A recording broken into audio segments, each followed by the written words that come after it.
अपने पास जो सबसे पहला क्वेश्चन है वो व्हाट इज सेट।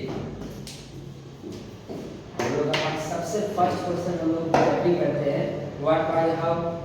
अगर हम जनरल में देखें तो हम 3 पैरामीटर पर चल रहे थे, अभी बाद में चलेंगे कनेक्टिविटी वगैरह पर, हम बाद में डिस्कस करेंगे, लेकिन अभी तक हम लोग डिस्कस करें 3 parameter what, why and how.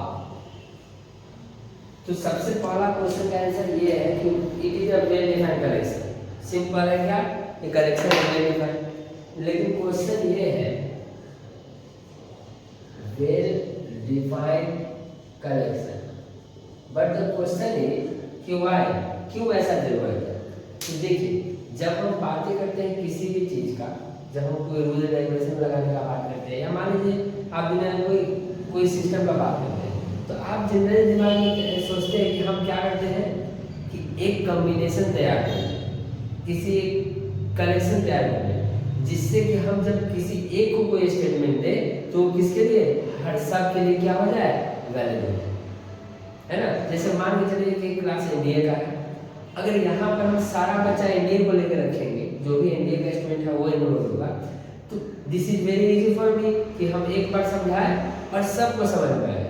लेकिन एज्यूम कीजिए कि यहाँ एक एनडीए का स्टूडेंट है, यहाँ एक यूपीएससी का स्टूडेंट है, यहाँ एक एसएससी का स्टूडेंट है, यहाँ एक बैंक का स्टूडेंट है, यहाँ एक एकेडमिक्स का मतलब 11-12 का स्टूडेंट। नाउ डिफिकल्टी अराइजेस क्या, एक चीज आपको समझाएंगे दूसरे को नहीं समझा पाएंगे। बात क्लियर समझ में आ रहा है। तो हम लोग क्या करते हैं, एक सेट तैयार कर लेते हैं, एक कलेक्शन तैयार कर लेते हैं। तो सबसे पहले तो समझ में आएगा वो कलेक्शन क्यों तैयार किए, to define anything, to define any rules to each and everyone. अगर किसी रूल को असाइन करना है किसी पूरे जगह पे, तो हम क्या करना पड़ेगा, कलेक्शन तैयार करना ही पड़ेगा। तो क्वेश्चन दूसरा क्या हो गया, to define any rules, formulas, concepts etcetera, जो भी चीज आप डिफाइन करना चाहते हैं, that is apply for each and everything which is pertaining to correction. Clear है? But the question is what is well defined? Well defined क्या? Simple समझिएगा, well defined का मतलब होता है जो सब के लिए वैलिड है। जैसे अगर हम बोलते हैं कि collection of 5 good player, cricket देखते हैं ना, तो बोले कलेक्शन ऑफ 5 गुड प्लेयर, तो क्या हम दोनों का कलेक्शन एक होगा? बोलिए, हम दोनों का कलेक्शन एक हो सकता है? मे बी नॉट, हो भी सकता है, ये मे बी नॉट हो सकता है। आपकी कलेक्शन में अलग प्लेयर है, हमारे कलेक्शन में क्या हो सकता है, अलग प्लेयर हो सकता है। तो आप जनरल में क्या बोल सकते हैं कि एक कलेक्शन वेल डिफाइंड नहीं। हमारा 5 प्लेयर में एक धोनी आएगा, रोहित का आएगा, कोहली आ सकता है, एक ऋषभ पंत आएगा, एक और कोई आ सकता है। लेकिन आपको हो सकता है दूसरा हो, अश्विन हो, एक्सेट्रा एक्सेट्रा। क्लियर है यहाँ पे? तो हमारा जो कलेक्शन है वेल डिफाइंड नहीं। लेकिन अगर हम ये बोलते हैं कि if we want a collection of vowels letter, तो क्या होगा वो कलेक्शन, ए या यू। आपके लिए भी वो सेम है, मेरे लिए भी वो सेम है, और पूरे दुनिया के लिए भी वो क्या है, same. So that collection is called known as well defined collection. बात समझ में आ रहा है? The collection which is well defined means which is significant for all, सब के लिए समान हो, that is known as same. Why, to define any rules, formula, concept to each and everyone, that is present in same. Now the third question how, और इसी पर हम लोग को डिस्कस करना है कि कैसे। ठीक है, तो सबसे पहला हमारे पास बात है कि हम सेट को रिप्रेजेंट कैसे करें। पहले एक दो सेट देख लेते हैं, या आप देखे भी होंगे अपने क्लास में, बेसिक क्लास में देखे या नहीं देखे, एक दो सेट देख लेते हैं। जैसे एक सेट एक मान लीजिए, इसका कलेक्शन है ए ई आई O you, very easy collection, कोई प्रॉब्लम नहीं है। सेट बी मान लीजिए, ठीक है, इसमें मान लीजिए 1 2 3 4 5, is it equal for everyone? Yes, सब के लिए 1 2 3 4 5। बात समझ में आ रहा है? सब के लिए ए आई ओ यू है, so these are called sets. अब क्वेश्चन ये है कि सेट को रिप्रेजेंट कैसे किया जाए। तो जो सेट का रिप्रेजेंटेशन है दैट इज वेरी इंपॉर्टेंट। और हम आपको पहले ही बता चुके हैं कि अगर किसी चीज का जरूरत नहीं होता है तो उसको क्या किया जाता है, हमारे सिस्टम में रखा नहीं जाता, उसको क्या किया बिन में भेज दिया जाता है। मोबाइल में बिन डिलीट करके बिन में भेज दिए, बिन में चला गया। तो जिस चीज का जरूरत है बस उसी चीज को हमारे कलेक्शन में रखा जाता है, अदरवाइज नहीं रखा जाएगा। तो आज ये बात बताइए कि this is the very best way to represent any set. दो ब्रैकेट बनाओ, उसके अंदर इसका क्या लिख दो, एलिमेंट्स लिख दो, उसके मेंबर्स को लिख दो। दिस इज द एलिमेंट्स का मतलब होता है इसका मेंबर्स को लिख दो। This is the best way to represent and this is known as tabular form या रोस्टर फॉर्म। हम सेट का रिप्रेजेंटेशन करते हैं। यहाँ तक कोई प्रॉब्लम है नहीं? But is it sufficient? Question है इज इट सफिशिएंट? तो यहाँ ध्यान दीजिए, रिप्रेजेंटेशन ऑफ सेट।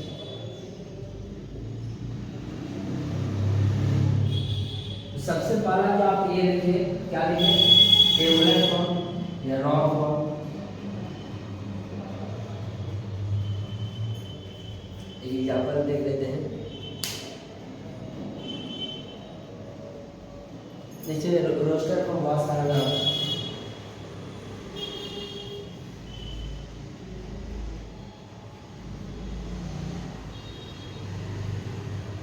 ठीक है। आप इसको लिख दिए, 1 से 5 तक को लिख दिए, एनी प्रॉब्लम? बट एक सेट आपको बनाना है, लिखना है सेट क्या, सेट ए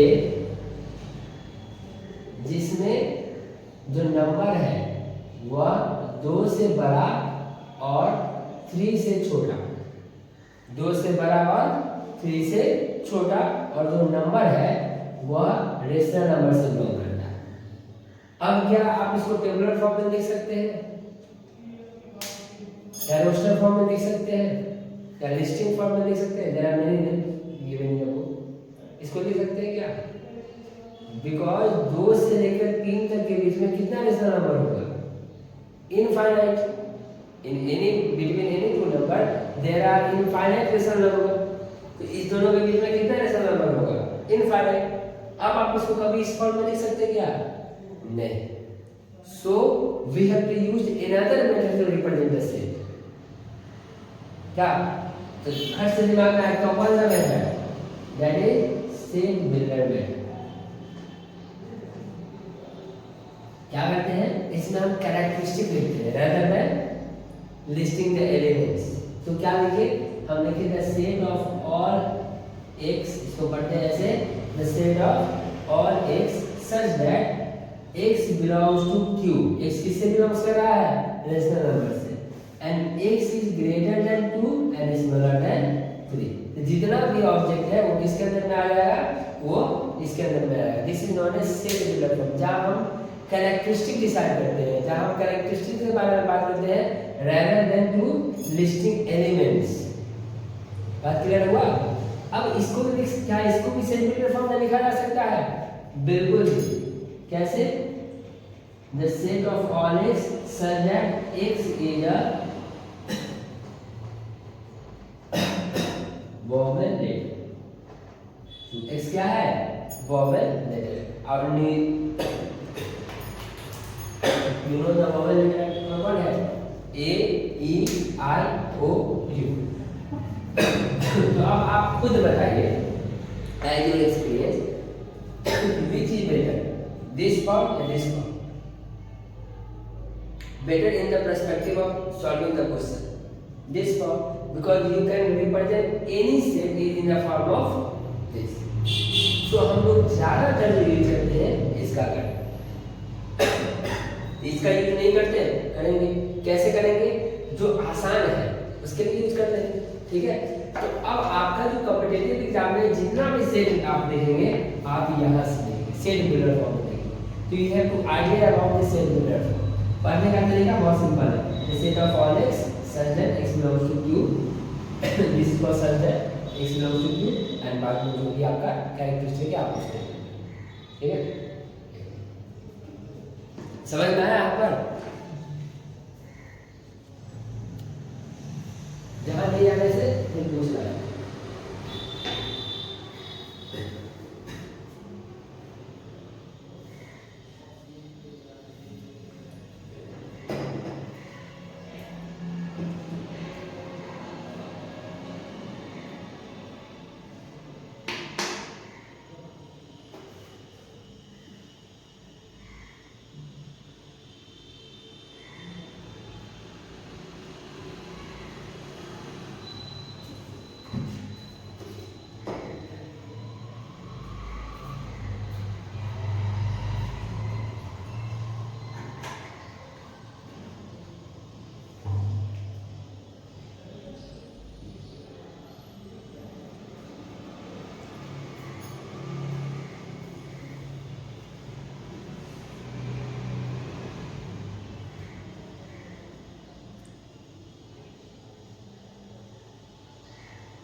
यहाँ तक में कोई प्रॉब्लम से पूछिए, ठीक है।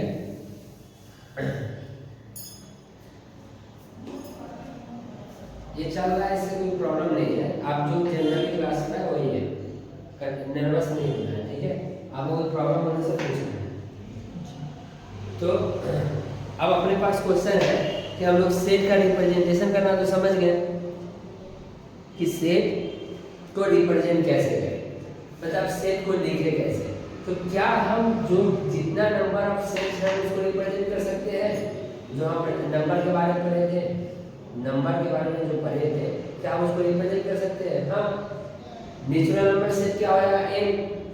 n मतलब set of all natural number.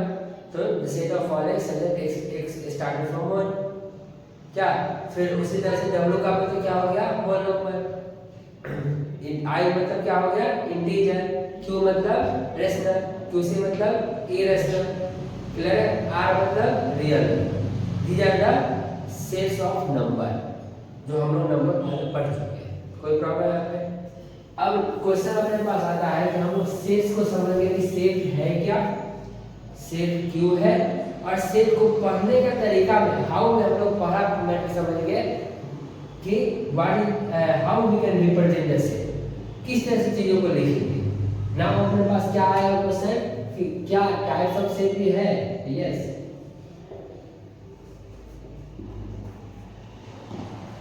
Set के कितने टाइप होते हैं? तो सबसे पहला जो टाइप होता है, यहाँ देखिएगा,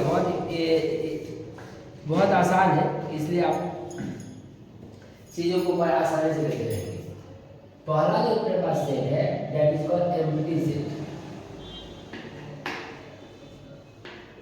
एम्प्टी सेट का मतलब होता है the set which has no any element. अभी फिर क्वेश्चन में आएगा आपके कि जिसका एलिमेंट नहीं फिर सेट क्यों बना?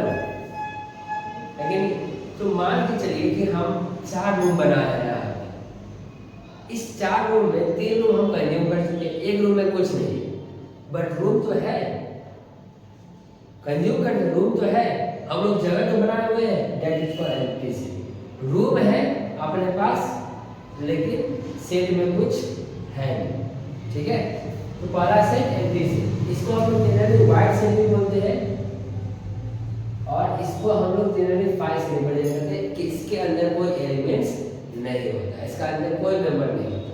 तो five is a empty set जिसमें इसके अंदर कोई एलिमेंट नहीं होता। सब आसान सेट है। Now second is singleton set. इसके अंदर कितना एलिमेंट्स होगा? नाम से ही पता चल रहा है कितना, 1 एलिमेंट होगा, ठीक है। इसका एग्जांपल नहीं दे रहा है क्योंकि ये सब आपका बेसिक कंप्लीट है। फिर third is finite set. Finite मतलब फिक्स्ड एलिमेंट, जिसका एलिमेंट क्या हो? फिक्स्ड हो, मतलब आप उसको काउंट कर सकते हैं, टर्मिनेट कर सकते हैं, खत्म हो जाएगा, ठीक है। और इसी के विपरीत क्या? इनफाइनाइट। इनफाइनाइट का मतलब जिसका नंबर क्या हो? नॉट फिक्स्ड, कंटिन्यू हो, इनफाइनाइट आते रहे, जैसे कि वो बोला था नेचुरल नंबर, होल नंबर, ये सब सेट क्या हो गया? हाँ, जैसे वो था अभी हम लोग जस्ट पहले देखे थे, सेट ऑफ ऑल एक्स 2 से 3 इनफाइनाइट है, जितना भी बढ़ाएंगे आप बढ़ेंगे, ठीक है। अब चलिए ये चार हम लोग का पॉइंट मिलेंगे। अब यहाँ देखेंगे फाइनाइट और इनफाइनाइट में एक चीज हम लोग देख सकते हैं यहाँ पे कि फाइनाइट के अंदर में आप काउंट कर सकते हैं मेंबर, काउंट मेंबर्स। किसको काउंट कर सकते हैं? मेंबर्स को काउंट कर सकते हैं, कितना मेंबर है। जैसे वॉवल कितना मेंबर था? 5। क्या इनफाइनाइट में काउंट किया जा सकता है? इनफाइनाइट में काउंट नहीं किया जा सकता। तो काउंट में कार्डिनलिटी होता है, मतलब कार्डिनलिटी का मतलब होता है वी कैन काउंट 6, ठीक है, काउंट नंबर ऑफ मेंबर्स। लेकिन इनफाइनाइट में हम लोग काउंट नहीं कर सकते, तो हम लोग क्या करते हैं? क्या उसको बोलते हैं? It has no any cardinality. Infinite हम लोगों को तो पता ही नहीं है कितना होगा, तो कार्डिनलिटी कहाँ मिलेगा? फाइनाइट में मिलेगा only, otherwise there is no any counting in infinite से। कोई प्रॉब्लम है यहाँ पर? नहीं ना? Now the fifth number is equivalent. ये अलग से एक टॉपिक था तो हम उसको एक साथ बना रहे हैं। Equivalent set, two sets having same number of elements।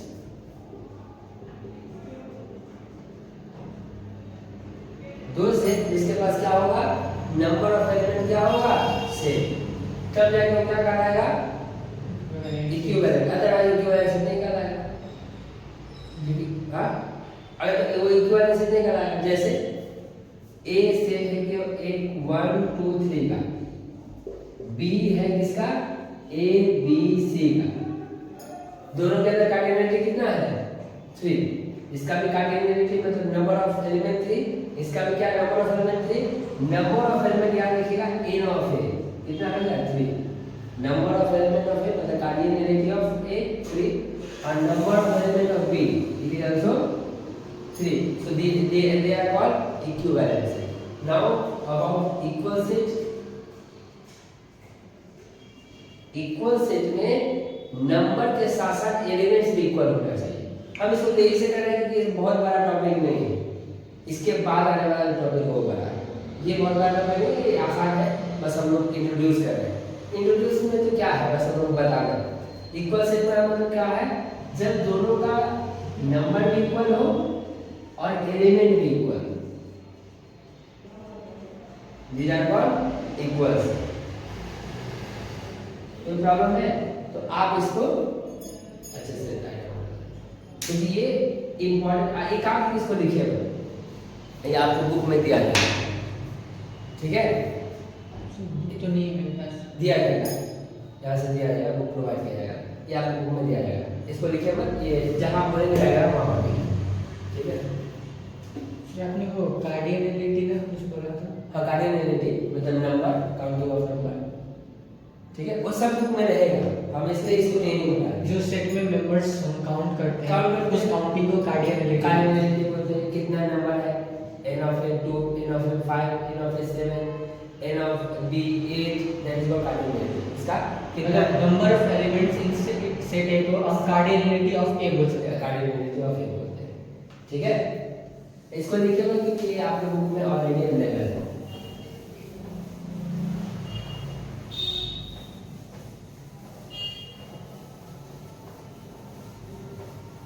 Otherwise infinite में कोई टेंशन ही नहीं, इनफाइनाइट में काम करें वो चक्कर ही नहीं।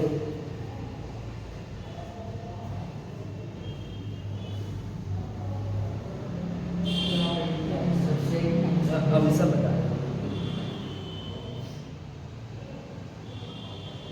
हाँ आप देखिए, ये जो टाइप है दैट इज वेरी इंपॉर्टेंट। अभी जो टाइप हम लोग बता रहे हैं that is introductory type and very basic type। It is not relevant to discuss this type in competitive examination, इसलिए हम लोग बस जनरल निकल जाते हैं। अब जो आपके पास सेट्स है वो बड़ा ध्यान देने वाला सेट्स है। Universal set, subset and superset. देखिए तीनों जो कॉन्सेप्ट है एक दूसरे से लिंकअप कॉन्सेप्ट है। कैसे, मान के चलते हैं कि अगर हम बोलते हैं ऐसे सिंपल, हम लोग एज्यूम करते हैं कि दिस इज अ क्लास, ठीक है, this class belongs to a certain institute that is Vivasana education foundation, okay. This institute belongs to और belongs in a certain area, college park. This college park belongs to a certain city, this city belongs to a certain state or a district, the Darjeeling district belongs to a certain state, that is West Bengal.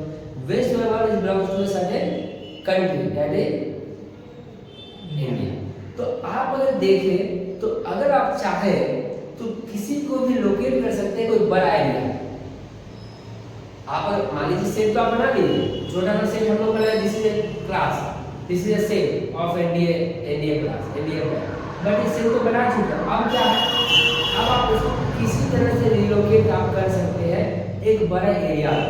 तो जब भी हम बड़ा area में relocate करेंगे that is called universal set. किसी न किसी के अंदर आएगा तो फिर पूछेंगे क्या जरूरत है, ऐसा जरूरत क्या है? तो ये ध्यान रखेंगे कि जब भी हम कोई चीज़ बात करते हैं तो हम एक सर्टेन एरिया का बात करते हैं। जैसे अगर हम मान के चलते हैं कि अगर हम बोलते हैं कि आप आर्मी में जाना चाहते हैं, ठीक है, तो आर्मी का डोमेन क्या है? आर्मी का जो काम का डोमेन क्या है? ये अर्थ का ही तो मैटर को सुन जाएगा। बॉर्डर सिक्योरिटी हो चाहे जो भी, तो अर्थ के मैटर को सुन जाएगा। अब आर्मी का यूनिवर्स तो नहीं है, स्पेस में तो जाना नहीं है, ऐसा नहीं है कि स्पेस का भी मैटर को सुन जाएगा। तो जब भी हम कोई चीज लेके चलते हैं तो हम एक बाउंड्री बना के चलते हैं कि मेरा जो बाउंड्री होना चाहिए, रेंज होना चाहिए, पार्टिकुलर रेंज होना चाहिए, अदरवाइज उसको मतलब ही नहीं बनता। That is called the universal. तो कोई ना कोई चीज तो किसी में बिलोंग करेगा ही। तो यूनिवर्सल से बनाने से क्या होगा? हम ऑपरेशंस को ठीक तरह से कर पाएंगे। क्लियर हो गया? तो यूनिवर्सल सेट अपने पास क्या रहता है? यू। ये सेट को आपको इसी तरह से समझना पड़ेगा, because there are certain definition of universal set, but it is not satisfactory definition.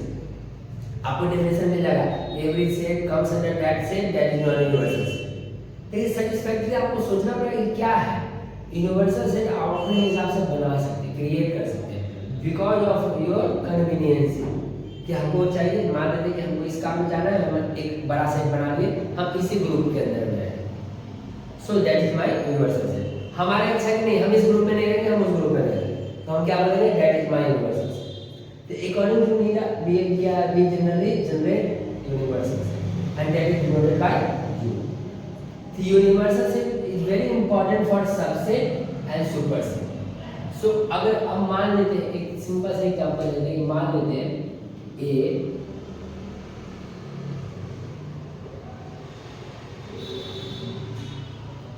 this is a set. So or A1 A2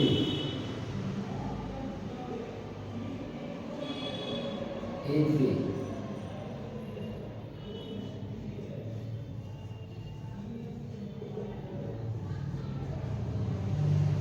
अब ध्यान दीजिए, ए जो है A1 जो है 1 2 3, क्या A1 का जितना एलिमेंट्स है वह A में पाया जाता है? तो हम बोल सकते हैं वो A1 जो है किसका पार्ट है? A का ही पार्ट है। तो अगर हम A को एज ए यूनिवर्सल सेट में, तो A1 हमारा उसके अंदर में आ जाए, कोई प्रॉब्लम है? सेम चीज कहानी A2 से भी, A2 का भी सारे एलिमेंट्स पाया जाता है, A3 का यस, बट A4 का नहीं, क्योंकि 11 एक एक्स्ट्रा एलिमेंट है जो इसमें पाया गया है। तो क्या इसके लिए ये यूनिवर्सल सेट रिलेवेंट होगा? नहीं होगा, क्योंकि इसके अंदर अगर आप ये यूनिवर्सल सेट लेते हैं A तो यहाँ 11 कहाँ है? तो ये जो कहलाएगा, ये जितना भी है ये क्या कहलाएगा? Subset of set. ठीक है, तो हम बोल सकते हैं A1 subset A, A2 subset A, A3 subset A, but A4 is not a subset of. Subset का सेट है, ये सबसेट का सेट है। ठीक है, अब सबसेट में क्या होता है? एक होता है proper subset, extra. Proper subset में जब आप इस तरह का सबसेट बात करते हैं, तो अगर हम ऐसा लें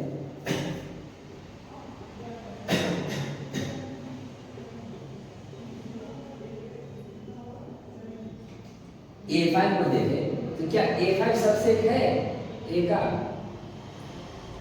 A5 भी सबसेट है। क्यों? क्योंकि जितना एलिमेंट A5 के अंदर में है उतना ही एलिमेंट A के अंदर में है। तो हम ऐसा बोल सकते हैं A5 सबसेट है, बोल सकते हैं, but there is a condition. आपको तुरंत देखा है कि दोनों सेट इक्वल ही है। तो ये जो सबसेट में ये साइन है, ये इक्वालिटी का पॉसिबिलिटी है। ये सेट क्या है? इक्वल भी हो सकता है। अगर आप ऐसा लेते हैं कि A5 सबसेट है या A1 सबसेट है, तो आपके दिमाग में आ सकता है कि A1 इक्वल भी हो सकता है किसके? A के। लेकिन आप जब प्रॉपर सेट का बात करते हैं, जैसे अगर आप बोलते हैं प्रॉपर सेट की A6 या ऐसा लेते हैं A2 सबसेट A, तो यहाँ पर अगर इक्वल का साइन नहीं है, इसका मतलब हमारे दिमाग में पहले चल रहा है कि ये सबसेट तो है लेकिन कोई चांस नहीं है इक्वल करने का, because these are called proper subset.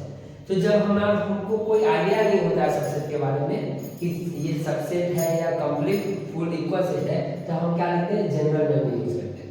लेकिन अगर हमारे पास आइडिया है कि नहीं ये जो सबसेट है उसके अंदर इक्वालिटी नहीं बेसिस करता, तब हम कौन किसका यूज करते हैं, प्रॉपर सेट का। तो आप जब लिखेंगे कैसा कि natural number is the subset of whole number, क्यों यहाँ इक्वल का साइन नहीं देंगे, क्यों नहीं देंगे, क्योंकि नेचुरल नंबर और होल नंबर इक्वल है ही नहीं। नेचुरल नंबर में क्या है, कुछ मेंबर नहीं है, होल नंबर में कुछ मेंबर है। Whole number is subset of integer, वहां प्रॉपर सबसेट, क्योंकि नेगेटिव इसमें है नहीं। Integer is subset of rational number, ठीक है, rational number is subset of real number. यहाँ पर कौन सा सबसेट लगाना पड़ा, यहाँ लगाना पड़ा proper subset, because there are no any chance for equality of these. Clear हो गया। Now about superset, the concept is about superset. क्या है, ये इसका सबसेट था ना, जैसे n सबसेट किसका है, w का, तो n क्या कहलाता है, सबसेट, w क्या कहलाता है, सुपर। जनरली हम लोग यहाँ इतना ही करते हैं क्योंकि सुपर सेट का यूज बहुत अलग से डिफाइन करना है, लेकिन हम लोग के लिए एज ए कॉम्पिटिटिव एग्जाम के लिए इसको डिफाइन करना है। तो उम्मीद है कि तीनों समझ में आया होगा, तीनों का प्रॉपर एक डेफिनेशन है हम लोग देखेंगे, लेकिन यहाँ पर उम्मीद है तीनों समझ में आ गया, यूनिवर्सल सेट, सबसेट और सुपर सेट। अब इसको आप करना है।